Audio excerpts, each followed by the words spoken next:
Hi guys. So, it's Judy Regini and I'm your Pampered Chef Independent Consultant, and I wanted to show you today a variation on a theme that I've shown you before. Today I'm making some more grape jam, and as I told you in the past, it only requires the use of our deluxe cooking blender, grape juice, pectin, and sugar.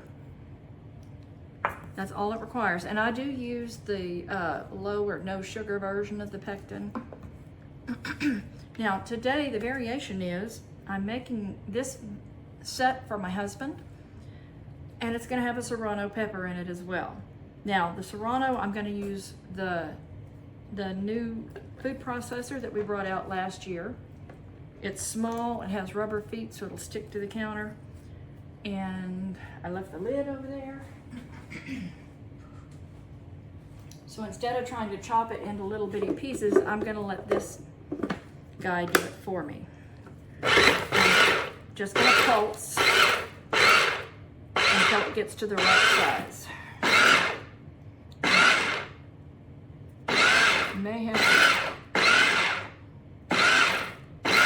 You can see it's moving it around. It's not moving it around a lot because it wasn't very big.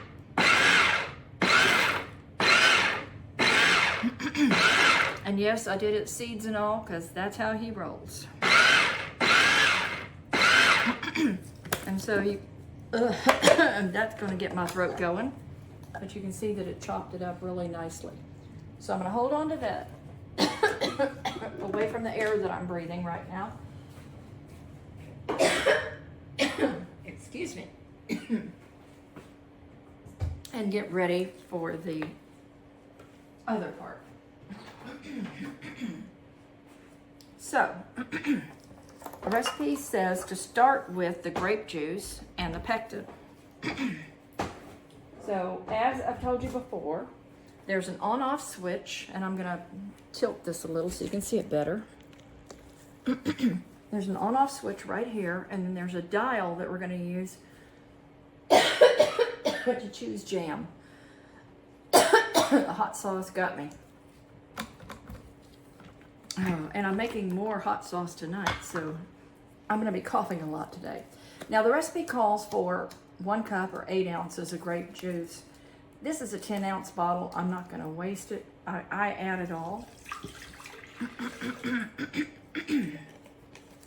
And as far as the pectin goes, it calls for 2.5 tablespoons. I find that 1.5 to 2 is more than adequate for the kind of jam that I want. So there's that part. Now this won't, even though I have it plugged in and you can see the blue lights are on, it won't do anything because it's asking me to put the lid on. So put the lid on, snap it in place, and now I can dial and choose anything. You got smoothie, alternate milk. You can make your own almond milk, grind, heated wash, I'll come back to that. Soup, so you can heat soup in here, or you can make soup, cook soup in here that gets heated puree, jam, or sauce. So we're gonna dial it till it gets to jam. And when it gets there, it said it's looking for a target temperature of 220 degrees. Once it gets to that temperature, then it's gonna stop and it's gonna ask me to add the sugar. Now, it will normally make about 3.5 to 4 bottles this size. We just put it in the fridge. We don't worry about preserving it because it's not enough to worry about. But all of the ingredients, the different kinds of jams you can make are right here. So, all you do to start it is just hit the button.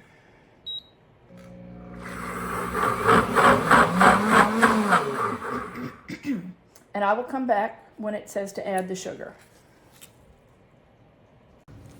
Okay guys, so now it's gotten to 210 degrees, and that's when it's telling me to add the sugar. So you pop the lid, and you can see how hot it is right now because the amount of steam coming out of it. So you simply just add the sugar, put the lid back on, and hit the button again. And it's going to take it another 10 degrees. So, I'll be back. Okay guys, we're almost there.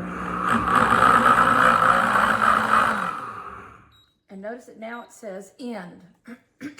So what we're going to do, because I want to make this jelly I'm not going to eat, I'm adding 1 chopped serrano pepper to it. Now remember, you have to pour this almost immediately. If you don't, you may never get this thing clean because it'll congeal in the bottom. So that's the pepper. And all I'm going to do is put the lid back on and pulse it a few times just to get it to mix that in. All right, it's done. I'm going to turn it off for right now. Now, this thing is a tilt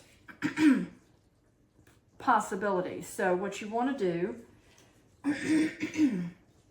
it's also quite hot. Remember, it's 220 degrees on the inside. So you want to take the lid off and then you pick it straight up and you set it straight down. There's no tilt to it. But you need a glove or some other kind of gadget to protect yourself. So let's see how much of this we've got. I don't always get 4 containers of it. Sometimes I get 2.5, sometimes I get 3. We're getting closer to 3, it looks like. Yep, 2.5 to 3.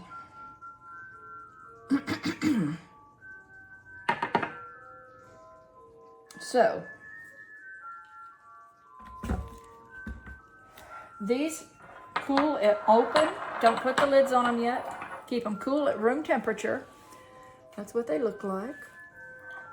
And then to clean it, it's self-cleaning. You add water till about here. That has a couple of drops of soap in it, dish liquid in it.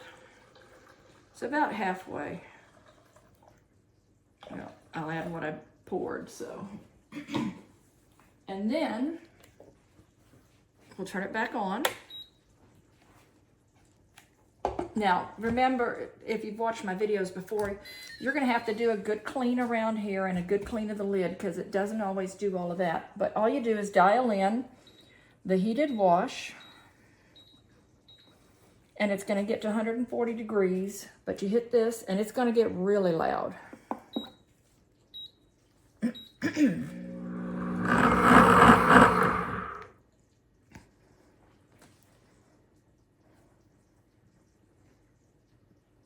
But that's all there is to jam.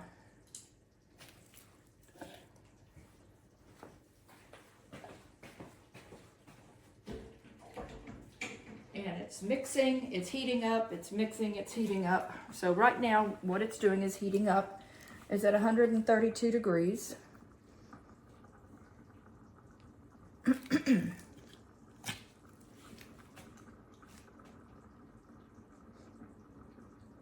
And I would feel better if it was turning.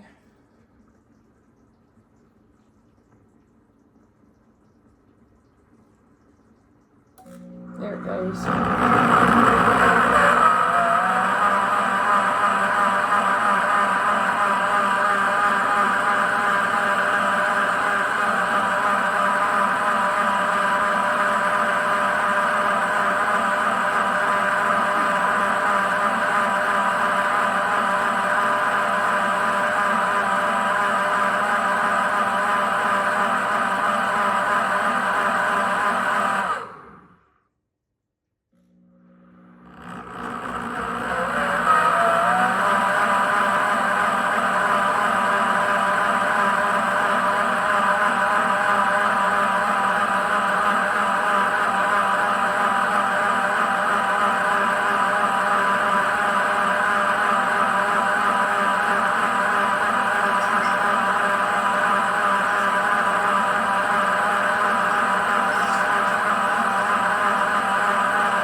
take it, turning it off and unplugging it.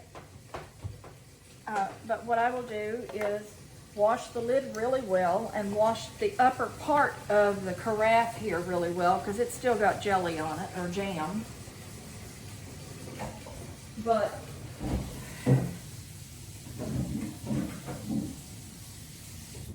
I'm gonna get this really hot and then I'll set it on the strainer so it can actually dry out overnight. So that's all there is to it. And one of the challenges we have, some people like to do their strawberry jam in this, but they want it to be chunky. Well, the answer to that is to do like I did. You add it after the fact and you only pulse it a couple of times.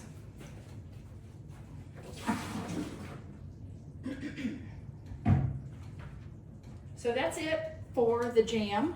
And tomorrow with breakfast, my husband will have hot grape jam. Let me know if you have any questions. Bye.